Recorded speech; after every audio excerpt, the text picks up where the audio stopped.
Anda tahu siapa itu Mustafa Kemal Atatürk? Dialah presiden pertama dari Republik Turki sekuler. Dialah dalang di balik kacaunya Khilafah Utsmani sampai Khilafah Utsmani harus runtuh pada 3 Maret 1924. Dan ketika Mustafa Kemal Atatürk berkuasa di Turki, dia menjadi diktator pertama dalam dunia Islam. Dia yang memerintah dengan tangan besi. Habis semua umat Islam dalam genggaman tangannya. Tangannya berlumuran darah umat Islam yang menghendaki agar Khilafah Utsmani kembali menghiasi bumi Istanbul. Mustafa Kemal juga yang berhasil menghapus segala bentuk hukuman syariah.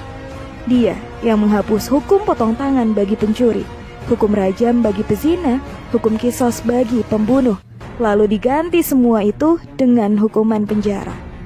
Tak hanya itu, Mustafa Kemal juga menghapus hukum waris, menyamaratakan ahli waris laki-laki dengan ahli waris perempuan, menghapus hukum hijab bagi muslimah, mengubah Masjid Hagia Sophia menjadi museum.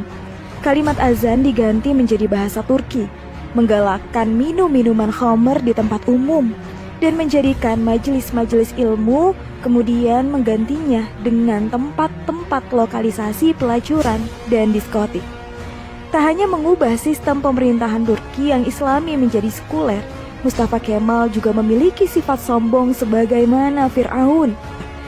Dalam suatu kesempatan, Mustafa Kemal berpidato di hadapan para tentara, ex-tentara khilafah.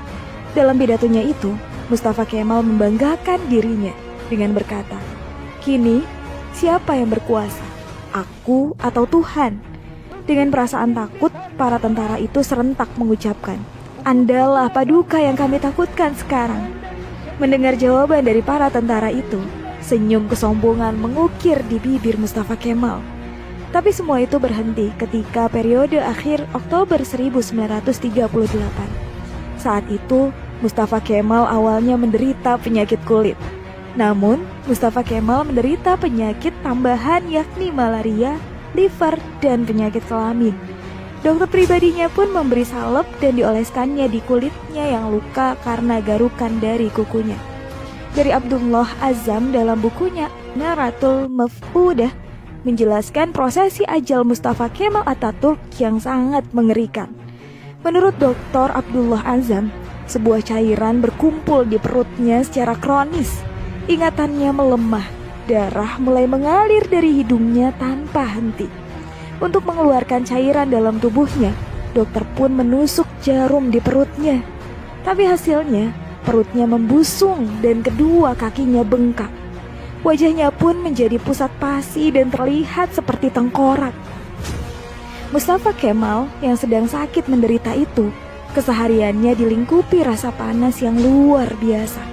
Bahkan, gatal-gatal dari tubuhnya semakin menjadi, hingga dia merasa tak tahan, lalu menjerit sampai terdengar di seluruh istana. Para pekerja istana sangat ketakutan ketika Mustafa Kemal sudah menjerit karena kesakitan. Badannya yang panas hingga melebihi suhu normal membuatnya tak mau masuk istana. Dia minta dibawa ke tengah-tengah laut untuk menurunkan suhu tubuhnya. Tapi ternyata suhu tubuhnya selalu naik dan malah bertambah panas. Syekh Dr. Said Hussein Al-Afani dalam kitabnya Al-Jaza min Jinsil Amal mengisahkan bahwa sebenarnya Mustafa Kemal sudah mulai menderita kanker hati pada tahun 1936. Tapi anehnya para dokter yang mendiagnosa baru mengetahui bahwa Mustafa Kemal terkena kanker hati pada tahun 1938. Dan puncaknya, pada pagi hari tanggal 10 November 1938, Mustafa Kemal dinyatakan mati oleh tim dokter. Sakaratul maut yang amat mengerikan bagi pengkhianat dan penghancur Khilafah Utsmani. Bahkan ketika akan proses pemakaman pun, para ulama Turki menolak untuk menyolatkan jenazah busuk Mustafa Kemal Atatürk. Baru dini hari ke-9, atas desakan dan permintaan dari adik perempuan Mustafa Kemal, barulah para ulama dan rakyat Turki mengkafani, menyolatkan dan menguburkan Mustafa Kemal. Tapi naas, Ketika jenazahnya akan dimasukkan ke perut bumi, jenazahnya terlempar ke atas. Para peziarah dibuat repot oleh hal ini. Akhirnya para ulama sepakat untuk menimbun jenazah Mustafa Kemal dengan bebatuan di Bukit Angkara. Baru setelah 15 tahun matinya Mustafa Kemal, jenazahnya kembali untuk dikubur. Tapi lagi-lagi bumi menolak jenazah Mustafa Kemal Atatürk. Hingga akhirnya jenazah Mustafa Kemal dimasukkan ke dalam museum etnografi di Ankara, Turki. Jenazahnya ditimbun dengan bebatuan marmer yang bobotnya sampai 44 ton. Dan jika Anda pergi ke museum etnografi di Turki untuk melihat makam Mustafa Kemal, para pemandu museum pasti akan menyemprotkan parfum yang paling wangi ke pakaian Anda. Sebab jika Anda sudah mendekati makam Mustafa Kemal, pasti akan tercium bau yang lebih busuk dari bangkai.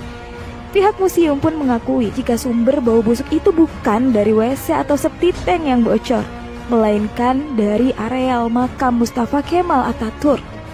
Kisah ini memberikan iktibar, seperti kata beberapa ulama, kalau kamu benci dan mencoba menjegal khilafah, maka kamu akan melawan Allah. Lihat, kematian yang mengerikan menimpa Mustafa Kemal Atatürk laknatullah, si penjegal dan penghancur khilafah Utsmani. Aroma bau yang terus keluar dari makam Mustafa Kemal adalah cara Allah memperingatkan kepada siapa saja yang mencoba sombong dengan kekuasaannya dan melawan syariatnya, maka dia pasti akan mendapatkan kematian yang terhina. Wallahu a'lam bishawab.